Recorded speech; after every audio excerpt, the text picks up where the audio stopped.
Selamat malam teman-teman semuanya. Hari ini saya akan mencoba mengerjakan dan menjelaskan apa itu metode simplex. Apa itu metode simplex? Metode simplex adalah algoritma yang digunakan untuk memecahkan masalah dalam pemrograman linear. Metode ini digunakan untuk masalah dengan jumlah variabel lebih dari dua. Jadi bisa digunakan untuk permasalahan yang jumlah variabelnya lebih dari dua. Dan metode simplex merupakan salah satu teknik penyelesaian dalam program linear yang digunakan sebagai teknik pengambilan keputusan dalam permasalahan yang berhubungan dengan pengalokasian sumber daya yang optimal. Ya, kita lanjut aja langsung ke contoh soal. Di sini ada sebuah contoh soal yang sudah saya siapkan. Dalam suatu kolam, terdapat dua jenis ikan, yaitu ikan mujair dan ikan patin. Kedua ikan tersebut akan diberikan campuran dua jenis pakan, yaitu pelet A dan pelet B. Ikan mujair akan diberikan campuran 10 gram pelet A dan 30 gram pelet B. Dan untuk ikan patin akan diberikan campuran 20 gram pelet A dan 10 gram pelet B. Jika setiap hari tersedia 5 kg pelet A dan 9 kg pelet B, tentukan keuntungan maksimum apabila keuntungan ikan mujair Rp200 dan harga ikan patin Rp100 gitu ya. Berarti kita cari keuntungan maksimumnya sekaligus kita cari berapa ekor ikan mujair dan ikan patin yang perlu kita pelihara. Nah, sulit ya memahami dan membaca soalnya. Maka, agar lebih mudah dalam membaca soal, mari kita buat tabel sebagai berikut. Jadi, untuk lebih gampangnya membaca soal, kita rubah menjadi tabel. Tabelnya seperti ini. Ya, pada tabel pertama, saya isi pada tabel ini, saya buat menjadi 4 buah kolom dan 4 buah baris. Yang pertama saya tulis pakan, mujair saya lambangkan dengan X, patin saya lambangkan dengan Y, dan yang bagian kolom akhir saya tulis jumlah pakan. Yang ke bawah pelet A, pelet B, dan keuntungan, gitu ya. Untuk ikan mujair, dia menggunakan campuran 10 gram pelet A dan 30 gram pelet B, dengan keuntungannya Rp200. Untuk ikan patin, dia menggunakan 20 gram pelet A dan 10 gram pelet B dengan keuntungan Rp100. Dan juga jumlah pakan yang disediakan adalah 5.000 gram. Kenapa saya tulis gram? Karena agar sejenis, tadinya dari kilo saya rubah menjadi gram semua, 5.000 gram. Untuk pelet B, 9.000 gram. Nah, dari tabel di atas, kita akan lebih mudah membuat fungsi tujuan dan fungsi kendala. Untuk fungsi tujuannya, yaitu dari mana ini fungsi tujuan? Dari sini. 200 kita kalikan dengan X, 200X, ditambah 100 dikali Y, sama 100 dikali Y jadi 100Y ya. Jadi 200X ditambah 100Y. Fungsi kendalanya dari mana? Dari yang sini. Dari jumlah pelet yang tersedia, 10 kali X, 10X, 20 kali Y, 20Y, jumlah pakan 5.000. Yang bawah juga sama, 30 kali X, 30X, 10 kali Y, 10Y, 9.000. Agar lebih sederhana, saya bagi semuanya dengan 10. Jadi jadinya seperti ini. X tambah 2Y sama dengan 500, 3X tambah Y sama dengan 900. Agar lebih mudah mengerjakan metode simplex, mari kita ubah dulu menjadi bentuk kanonik dengan menambah variabel pembantu. Variabel pembantu yang saya gunakan di sini adalah R dan S. Sebenarnya teman-teman bisa menggunakan apa saja, bisa A, B, S1, S2, tapi yang paling umum biasanya R, S, atau S1 dan S2. Nah, di sini fungsi tujuannya saya rubah ya, menjadi bentuk kanonik. 200X-nya pindah ruas ke kiri, jadi min 200X, 100Y-nya juga pindah ruas ke kiri, jadi min 100Y sama dengan 0. Jadi gini ya, berubah bentuk ya. Sedangkan untuk fungsi kendalanya, X ditambah 2Y sama dengan 500, akan kita tambahkan R gitu ya di sini ya, sama dengan 500. 3X ditambah Y sama dengan 900, lebih besar dari 3X tambah Y tambah S 900. Oh, saya di sini salah nih ya, harusnya ini kurang dari, ntar diganti. Kalau di sini benar sama dengan, karena udah ada R dan S. Lanjut. Di fungsi tujuannya, tadi seperti ini ya. Nah, seperti ini tadi. Kita masukkan ke dalam tabel. Tabelnya terdiri atas 7 buah kolom, dan 4 buah baris. Barisnya PRS, untuk kolomnya P, X, Y, R, S, dan NK. Bagaimana ngisinya? Ngisinya sesuai dengan angka-angka yang ada. Di sini di yang P, ini kita lihat di sini yang P ya. P-nya ada berapa? P-nya ada 1 dari sini. X-nya ada berapa? X-nya ada min 200. Y-nya ada berapa? Min 100. R-nya ada berapa? Nggak ada. S-nya juga nggak ada. NK-nya, nilai kanannya 0. NK singkatan dari nilai kanan. R-nya, ada P nggak di R sini? Di sini ya, yang kedua ya. Nggak ada ya, maka kita tulisnya 0. Ada X, ada 1. Ada Y, ada 2.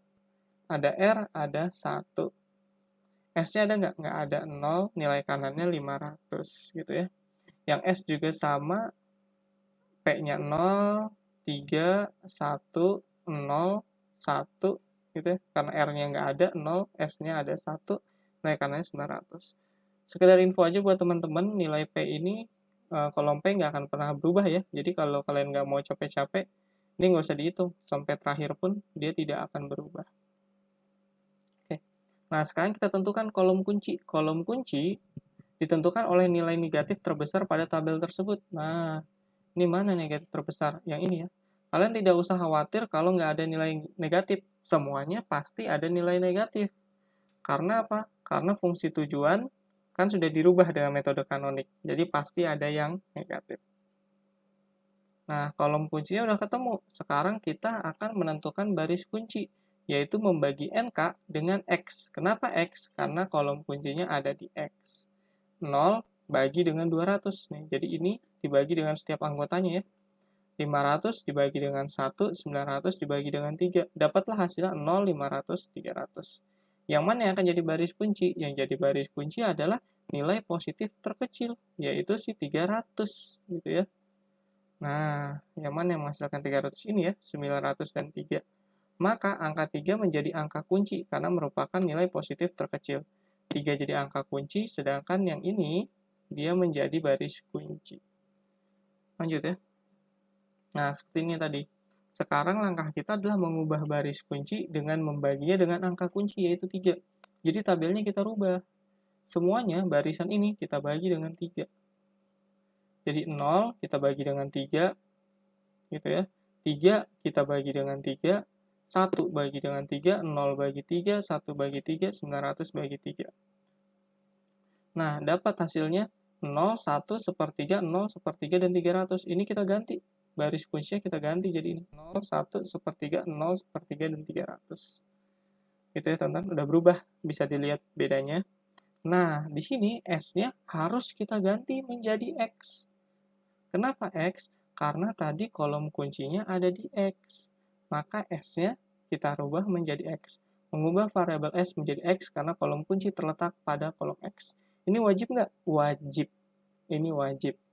Ya, karena nanti untuk mengambil kesimpulan, kita akan pakai pakai kolom yang sebelah sini gitu. Nah, di sini berikutnya kita akan menentukan nilai baru pada baris variabel P dan R. Jadi tadi udah kita rubah si S-nya jadi X, udah kita ganti semua nih. Ternyata P dan R-nya juga perlu dirubah.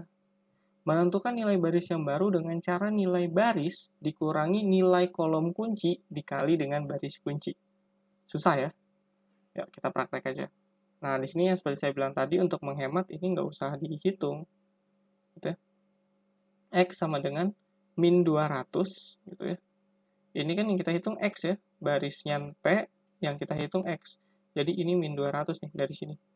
Min 200 diambil min 200. Min 200 karena angka pada kolom kunci si P ini ya min 200 gitu. Dikali dengan 1. 1 dari mana? 1 dari sini nih, si barisan X. Gitu ya. Si baris kunci. Hasilnya 0. Berikutnya yang Y, min 100 ya.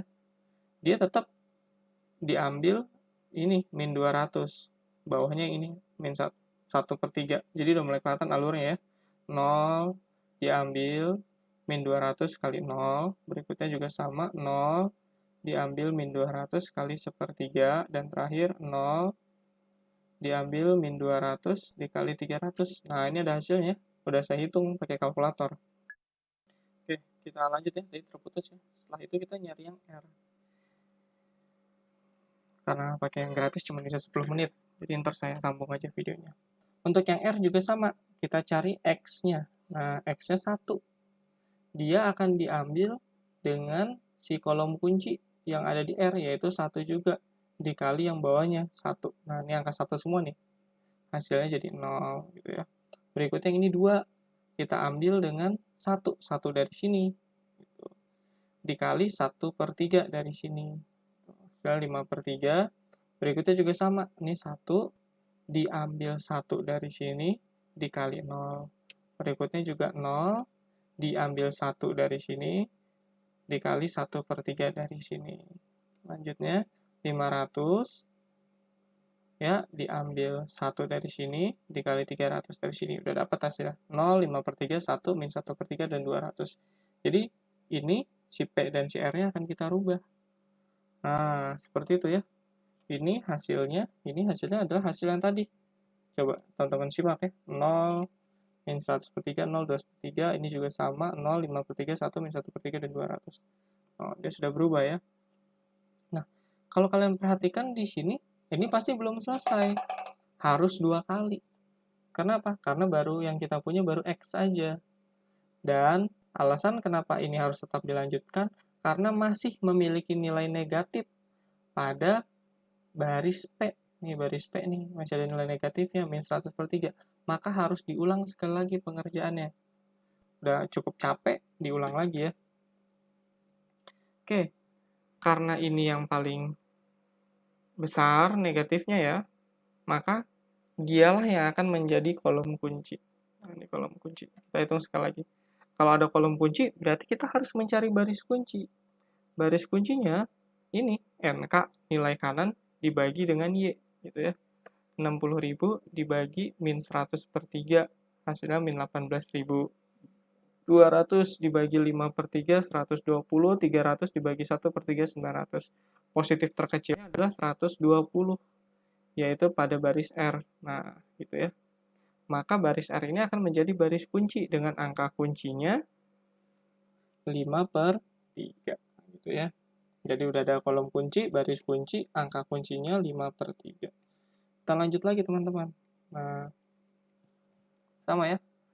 Mengubah baris kunci dengan cara membaginya dengan angka kunci, yaitu 5/3. Kalau tadi yang bawah yang kita ganti, sekarang yang ini yang kita ganti. Kita bagi semuanya dengan 5/3. Nah, ini 0 dibagi 5/3, 0 dibagi 5/3, 5/3 bagi 5/3, 1 bagi 5/3, ini juga kita bagi semuanya sama 5/3. Dapatlah hasil seperti ini. Nah, kelihatan jelas bedanya ya. Nah, kayaknya pakai pecahan, agak susah. Kalau udah kalian membaginya, berarti sekarang kita harus merubah variabel R menjadi Y. R-nya harus kita ganti menjadi Y. Karena kolom kunci terletak pada kolom Y. Nah, udah ada X, udah ada Y. Ini udah mau selesai berarti teman-teman. Nah, gitu. Berikutnya, kita menentukan nilai baru pada baris variabel P dan R. Gitu ya. P dan R. Harusnya ini P dan S. Ini harus diganti juga nih. Maksudnya S ini yang udah jadi X ya. Nah, ini yang harus kita ganti. Menentukan nilai baris yang baru dengan cara nilai baris dikurangi nilai kolom kunci dikali dengan baris kunci. Dihitung sama kayak tadi. Nah, yang P ini kalian ngitungnya nggak usah dari sini ya, dari sini aja. 0 diambil min 103 dari sini, karena ini kolom kunci ya, dikali dengan ini. Yang di garis ini ya, 0. Nah, berikutnya juga sama. Y-nya sama, min 103 diambil min 103 dari sini, dikali 1. Berikutnya juga sama, 0 diambil 103 dari sini, dikali ini juga sama. Pokoknya urutannya seperti itu teman-teman semuanya. Nah, dapatlah NK-nya 64.000. Gitu ya. Lanjut, yang X juga sama. Kita hitungin dari sini aja. 1 diambil 1/3 dikali 0, yang ini ya. Berikutnya juga sama, 1/3 diambil 1/3 dari sini dikali 1 yang ini. Berikutnya 0 diambil 1/3 dikali 3/5 gitu ya. Terus Nah, dapatlah hasil-hasilnya. Udah dihitung pakai kalkulator. Jadi nggak usah takut, teman-teman. Lanjut. Nah, udah dapat semua, kita rubah tabelnya. Nah, sama seperti tadi. Ini, buat ngerubah tabel ini udah jadi. Nah, kalau teman-teman perhatikan, di sini sudah tidak memiliki nilai negatif. Maka pekerjaan kita udah selesai. Yang harus kita lakukan cuma menarik kesimpulan. Maka, jumlah ikan yang perlu dipelihara untuk mendapat keuntungan maksimum sebesar 64.000 adalah 260 ikan X, yaitu mujair, dan 120 ikan Y, yaitu patin. Oke, selesai. Sekian dan terima kasih teman-teman semuanya. Assalamualaikum warahmatullahi wabarakatuh.